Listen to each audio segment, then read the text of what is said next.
നമസ്കാരം. പുതിയൊരു വീഡിയോയിലേക്ക് എല്ലാവർക്കും ഒരിക്കൽ കൂടി സ്വാഗതം. മുരുക ഭഗവാന്റെ ഏറ്റവും വിശേഷപ്പെട്ട ദിവസങ്ങളിലൊന്നാണ് പൈങ്കുനി ഉത്രം. പൈങ്കുനി മാസത്തിലെ പൗർണമി ദിവസവും ഉത്രം നക്ഷത്രവും കൂടിച്ചേർന്ന് വരുന്ന ദിവസമാണ് പൈങ്കുനി ഉത്രമായി ആഘോഷിക്കുന്നത്.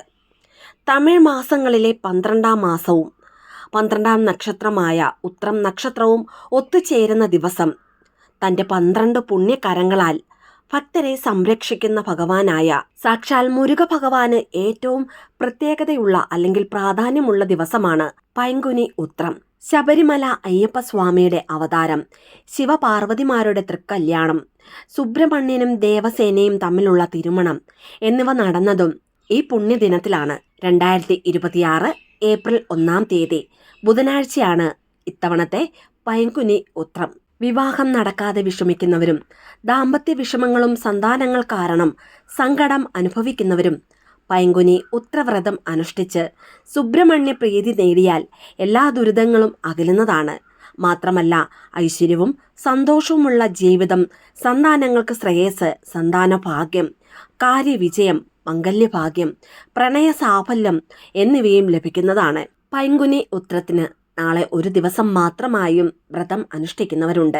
വ്രതം എടുക്കുന്നവർ അവരവരുടെ ആരോഗ്യസ്ഥിതിക്കനുസരിച്ച് പൂർണ്ണ ഉപവാസമായോ അല്ലെങ്കിൽ പാലോ പഴവർഗ്ഗങ്ങൾ കഴിച്ചുകൊണ്ടോ വ്രതം എടുക്കാവുന്നതാണ്. പൈങ്കുനി ഉത്ര ദിവസം മുരുകനെ ഭക്തിയോടുകൂടി ദർശിക്കുന്നത് ഒരാളുടെ ജീവിതത്തിലെ എല്ലാവിധ കർമ്മവിനകളെയും നശിപ്പിക്കുവാൻ സഹായിക്കുമെന്നാണ് പൈങ്കുനി ഉത്രത്തിൻ്റെ പ്രധാന ഐതിഹ്യം. വിധിപ്രകാരം അനുഭവിക്കേണ്ടി വരുന്ന കഷ്ടതകളെ പോലും മാറ്റുവാൻ ഈ ദിവസത്തെ വളരെ ലളിതമായ വഴിപാടുകൾക്കും പ്രാർത്ഥനകൾക്കും സാധിക്കുന്നതാണ്. പൈങ്കുനി ഉത്രവും പൗർണമിയും കൂടി ചേർന്ന് വരുന്ന ഈ അത്യപൂർവ ദിവസം മുരുക ഭഗവാനെ ആത്മാർത്ഥമായി പ്രാർത്ഥിക്കുന്നവർക്ക് അവർ ആഗ്രഹങ്ങൾ തുറന്നു പറഞ്ഞില്ലെങ്കിൽ പോലും ജീവിതത്തിൽ ഏറ്റവും നല്ല വരങ്ങൾ നൽകി ഭഗവാൻ അനുഗ്രഹിക്കുന്നതാണ്. ഇനി ഭഗവാനിൽ പൂർണ്ണമായി വിശ്വസിക്കുന്നവരെ അദ്ദേഹം ഒരിക്കലും കൈവിടുന്നതല്ല. മാത്രമല്ല, ഏത് കഠിനമായ സാഹചര്യത്തിൽ നിന്നു പോലും ഭക്തരെ വളരെ നിഷ്പ്രയാസം ഭഗവാൻ കരകയറ്റുന്നതുമാണ്. മുരുക എന്ന നാമം ഭഗവാൻ വിഷ്ണു, ശിവൻ, ബ്രഹ്മാവ് എന്നീ 3 ദൈവങ്ങളുടെ ശക്തി ഒത്തുചേർന്നതാണ്. അതുകൊണ്ട് തന്നെ നാളെ പൈങ്കുനി ഉത്ര ദിവസം ഭഗവാന്റെ നാമങ്ങൾ ചൊല്ലി പ്രാർത്ഥിക്കുന്നതിലൂടെ മുരുക ഭഗവാന്റെ അനുഗ്രഹത്തോടൊപ്പം ഈ 3 ദേവന്മാരുടെയും പരിപൂർണമായ അനുഗ്രഹം ലഭിക്കുന്നതുമാണ്. നിങ്ങളൊരു മുരുക ഭക്തനാണെങ്കിൽ വീഡിയോ ലൈക്ക് ചെയ്ത് ഓം മുരുകായ നമ എന്ന് കമൻറ്റ് ചെയ്യുക. മാത്രമല്ല, ആദ്യമായിട്ടാണ് ഈ ചാനൽ കാണുന്നതെങ്കിൽ സബ്സ്ക്രൈബ് ചെയ്യുവാനും അടുത്തുള്ള ബെൽ ബട്ടൺ പ്രസ് ചെയ്യുവാനും മറക്കരുത്. അപ്പോൾ എല്ലാ ദിവസവും ഇടുന്ന വീഡിയോസിൻ്റെ നോട്ടിഫിക്കേഷൻ ഉടൻ തന്നെ നിങ്ങൾക്ക് ലഭിക്കുന്നതാണ്. തമിഴ് മാസങ്ങളിലെ അവസാന മാസമായ പൈങ്കുനിയിലാണ് ഈ ഉത്സവം വരുന്നത്. അടുത്തതായി വരുന്ന പുതുവർഷത്തിൽ ജീവിതത്തിൽ എല്ലാ മാറ്റങ്ങളും ഐശ്വര്യവും ഉണ്ടാകുവാൻ ഈ ദിവസത്തിലെ ആരാധനയിലൂടെ നിങ്ങൾക്ക് സാധിക്കുന്നതാണ്.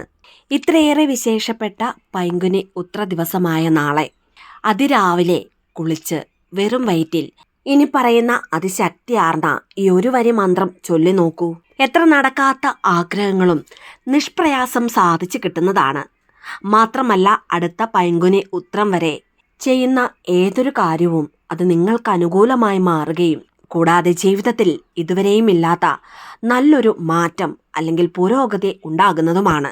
നാളെ പൈങ്കുനി ഉത്ര ദിവസം വ്രതം എടുക്കുന്നവരും വ്രതമെടുക്കുവാൻ സാധിക്കാത്തവരും ഭക്തിയോടും സ്നേഹത്തോടും കൂടി ഭഗവാനു വേണ്ടി ചെയ്യുന്ന വളരെ ചെറിയ കാര്യങ്ങൾക്ക് പോലും പെട്ടെന്ന് ഫലം ലഭിക്കുന്നതാണ്. കാരണം ക്ഷിപ്രപ്രസാദിയാണ് സാക്ഷാൽ മുരുക ഭഗവാൻ. അതുകൊണ്ട് തന്നെ മനം നൊന്തു വിളിച്ചാൽ നിങ്ങൾക്ക് വേണ്ടത് എന്താണോ അത് നൽകി ഭഗവാൻ അനുഗ്രഹിക്കുന്നതാണ്. നാളെ ബുധനാഴ്ചയോട് ചേർന്ന് വരുന്ന പൈങ്കുനി ഉത്രമാണ്. അതുകൊണ്ട് തന്നെ അതിരാവിലെ കുളിക്കുമ്പോൾ ആ കുളിക്കുന്ന വെള്ളത്തിൽ ഒരു നുള്ള് കല്ലുപ്പ് ചേർക്കുക. കല്ലുപ്പ് ചേർത്ത വെള്ളത്തിൽ കുളിക്കുന്നതിലൂടെ നമ്മളിലുള്ള നെഗറ്റീവ്സ്, അതായത് പുറത്തുനിന്നും ലഭിക്കുന്ന നെഗറ്റീവ് എനർജി മാത്രമല്ല, നമ്മുടെ ഉള്ളിൽ തന്നെയുള്ള നെഗറ്റീവ് ചിന്തകൾ, അതായത് ഏത് കാര്യം ചെയ്യുമ്പോഴും ഇത് നടക്കുമോ അത് നടക്കുമോ എന്നിങ്ങനെ ആവശ്യമില്ലാത്ത ചിന്തകൾ പലരുടെയും ഉള്ളിലുണ്ടാകും. ഇങ്ങനെ കല്ലുപ്പ് ഇട്ട വെള്ളത്തിൽ കുളിക്കുന്നതിലൂടെ ഇതുപോലെയുള്ള തോന്നലുകൾ അല്ലെങ്കിൽ ചിന്തകളും നമ്മളിലുള്ള നെഗറ്റീവ് എനർജിയും പൂർണ്ണമായും മാറിക്കിട്ടുന്നതാണ്. ഇനി ഏതെങ്കിലും ശുഭകാര്യങ്ങൾക്ക് എപ്പോഴും തടസ്സങ്ങൾ ഉള്ളവരാണെങ്കിൽ കല്ലുപ്പിനോടൊപ്പം ഒരു നുള്ളു മഞ്ഞൾപ്പൊടി കൂടി ചേർക്കുക. കാരണം തടസ്സങ്ങളെ ഇല്ലാതാക്കുവാനുള്ള ശക്തി മഞ്ഞളിലുണ്ട്. അതുകൊണ്ട് തന്നെ കുളിക്കുന്ന വെള്ളത്തിൽ കല്ലുപ്പിനോടൊപ്പം ഒരു നുള്ളു മഞ്ഞൾപ്പൊടി കൂടി ചേർക്കുക. ഇനി എപ്പോഴും സാമ്പത്തിക തടസ്സങ്ങൾ, സാമ്പത്തിക നഷ്ടങ്ങൾ ഉള്ളവരാണെങ്കിൽ കല്ലുപ്പും മഞ്ഞളും ചേർക്കുന്നതിനോടൊപ്പം ഒരു സ്പൂൺ പനിനീര് അല്ലെങ്കിൽ ഏലക്കാപ്പൊടി കൂടി ഈ വെള്ളത്തിലേക്ക് ചേർക്കുന്നത് നല്ലതാണ്. കാരണം നാളെ ബുധനാഴ്ചയോട് ചേർന്നാണ് പൈങ്കുനി ഉത്രം വരുന്നത്. അതുകൊണ്ട് തന്നെ കുളിക്കുന്ന വെള്ളത്തിൽ പനിനീരോ അല്ലെങ്കിൽ ഒരു നുള്ള് ഏലക്കാപ്പൊടിയോ ചേർത്ത് കുളിക്കുന്നതിലൂടെ പണം നമ്മളിലേക്ക് വന്നു ചേരുവാൻ ഏതെങ്കിലും തരത്തിലുള്ള തടസ്സങ്ങളുണ്ടെങ്കിൽ അതെല്ലാം മാറി നല്ലൊരു ആകർഷണ ശക്തി വർദ്ധിക്കുന്നതാണ്. നാളെ പൈങ്കുനി ഉത്ര ദിവസം അതിരാവിലെ ഈ 3 വസ്തുക്കൾ ചേർത്ത വെള്ളത്തിൽ കുളിക്കുമ്പോൾ തന്നെ നമ്മൾ തന്നെ സ്വയം ഒന്ന് ക്ലെൻസിങ് ആകുന്നതാണ്. മാത്രമല്ല നല്ല പോസിറ്റീവ് വൈബ്രേഷൻ ഉണ്ടാകുന്നതുമാണ്. ഈ പോസിറ്റീവ് വൈബ്രേഷനോട് കൂടി ഈ മന്ത്രം ചൊല്ലിയാൽ ദൈവിക ഊർജത്തെ ആകർഷിക്കുവാനുള്ള ശക്തി നമുക്ക് ലഭിക്കുന്നതാണ്. അതുകൊണ്ട് തന്നെ നാളെ പൈങ്കുനി ഉത്ര ദിവസം ഈ പറഞ്ഞ രീതിയിൽ തന്നെ കുളിച്ചു വന്നാൽ ഉടൻ തന്നെ ചൊല്ലേണ്ട അത്ഭുത മന്ത്രത്തെക്കുറിച്ചാണ് ഇനി പറയാൻ പോകുന്നത്. ഓം മുരുകനെ നമഃ. അതിശക്തിയാർന്ന ഈ ഒരു വരി മന്ത്രം കുളി കഴിഞ്ഞ് വെറും വയറ്റിലാണ് ചൊല്ലേണ്ടത്. വ്രതം എടുക്കുന്നവർക്കും വ്രതമെടുക്കുവാൻ സാധിക്കാത്തവർക്കും ഒരുപോലെ തന്നെ ഈ മന്ത്രം നാളെ ചൊല്ലാവുന്നതാണ്. നിങ്ങളുടെ മനസ്സിലുള്ള ഏതൊരാഗ്രഹം സാധിക്കുന്നതിന് വേണ്ടിയും നാളെ വെറും വയറ്റിൽ 12 തവണയാണ് ഈ മന്ത്രം ചൊല്ലേണ്ടത്. മുരുക ഭഗവാനെ മനസ്സൊരുക്കി പ്രാർത്ഥിച്ച് പൂർണ്ണ ഭക്തിയോടും വിശ്വാസത്തോടും കൂടി ഈ മന്ത്രം ആരാണോ ചൊല്ലുന്നത്, ഉറപ്പായും നിങ്ങളുടെ ജീവിതത്തിൽ എല്ലാ നന്മകളും എല്ലാ വരങ്ങളും നൽകി ഭഗവാൻ അനുഗ്രഹിക്കുന്നതാണ്. അതിലുപരി ഏതാഗ്രഹത്തിനു വേണ്ടിയാണോ മനസ്സുരുകി ഈ മന്ത്രം ചൊല്ലി പ്രാർത്ഥിക്കുന്നത്, ആ ആഗ്രഹം ഏതാനും ദിവസങ്ങൾക്കുള്ളിൽ തന്നെ ഒരു അത്ഭുതം പോലെ ഭഗവാൻ സാധിച്ചു തരുന്നതുമാണ്. ഓം മുരുകനെ നമഃ എന്ന മന്ത്രം 12 തവണ ജപിക്കുന്നതിലൂടെ കുടുംബത്തിൽ സമ്പത്തും എല്ലാവിധ സൗഭാഗ്യങ്ങളും വർദ്ധിക്കുന്നതാണ്. ഇനി ജീവിതത്തിൽ നാം പ്രതീക്ഷിക്കാത്ത തരത്തിലുള്ള നല്ല മാറ്റങ്ങളും പുരോഗതിയും ഉണ്ടാകുന്നതാണ്. ഇനി രാവിലെ ഉണർന്ന ഉടൻ കുളിച്ച് വെറും വയറ്റിൽ ഈ മന്ത്രം ചൊല്ലുവാൻ മറന്നുപോയെങ്കിൽ വിഷമിക്കേണ്ട ആവശ്യമില്ല. എപ്പോഴാണോ നിങ്ങൾ വിളക്ക് കൊളുത്തുന്നത് അല്ലെങ്കിൽ പ്രാർത്ഥിക്കുന്നത് ആ ഒരു സമയത്ത് ഭക്തിയോടുകൂടി ഇത് ചൊല്ലാവുന്നതാണ്. ഇനി നാളെ അടുത്തുള്ള മുരുക ക്ഷേത്രത്തിൽ പോകുന്നവർ ക്ഷേത്രത്തിലിരുന്നും ഈ മന്ത്രം ചൊല്ലാവുന്നതാണ്. ഇതുകൂടാതെ ആഗ്രഹ സാഫല്യത്തിനായി ഇനി പറയുന്ന 6 മന്ത്രങ്ങളും നാളെ പൈങ്കുനി ഉത്ര ദിനത്തിൽ ചൊല്ലാവുന്നതാണ്. ഓം വജത് ഫുവേ നമഃ എന്ന മന്ത്രം ചൊല്ലുന്നതിലൂടെ ദാമ്പത്യ വിജയം ലഭിക്കുന്നതാണ്. ഓം സനൽ കുമാരായ നമഃ എന്ന മന്ത്രത്തിലൂടെ ആയുർബലം ഉണ്ടാകുന്നതാണ്.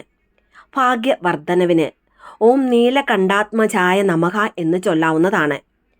ഓം കുമാരായ നമഃ എന്ന മന്ത്രം ചൊല്ലുന്നതിലൂടെ കർമ്മ വിജയം ലഭിക്കുന്നതാണ്. രോഗശാന്തിക്കായി മയൂരവാഹനായ നമഃ എന്ന മന്ത്രം ചൊല്ലാവുന്നതാണ്. ഇനി വിദ്യാഗുണത്തിനായി ഓം വിശാഖായ നമഃ എന്ന മന്ത്രവും കഴിയുന്നത്ര തവണ ചൊല്ലുക. നാളെ പൈങ്കുനി ഉത്രവും പൗർണമിയും കൂടി ചേർന്ന് വരുന്ന ഈ അത്യപൂർവ ദിവസം മുരുക ഭഗവാനെ മനസ്സുരുക്കി പ്രാർത്ഥിക്കുന്നതിലൂടെ ജീവിതത്തിൽ സന്തോഷവും സകലവിധ അഭിവൃദ്ധിയും വന്നു ചേരുന്നതാണ്. എല്ലാവർക്കും മുരുക ഭഗവാന്റെ അനുഗ്രഹമുണ്ടാകട്ടെ എന്ന് പ്രാർത്ഥിക്കുന്നു. വീഡിയോ ഇഷ്ടമായ ലൈക്ക് ചെയ്യാനും മറ്റുള്ളവരിലേക്ക് ഈ വീഡിയോ ഷെയർ ചെയ്ത് കൊടുക്കുവാനും മറക്കരുത്. ഇതുപോലെയുള്ള വീഡിയോസിനായിട്ട് ചാനലൊന്ന് സബ്സ്ക്രൈബ് ചെയ്യുവാനും മറന്നു പോകരുത്. വീണ്ടും നല്ലൊരു വീഡിയോ ആയിട്ട് വരുന്നിടം വരെ നന്ദി, നമസ്കാരം.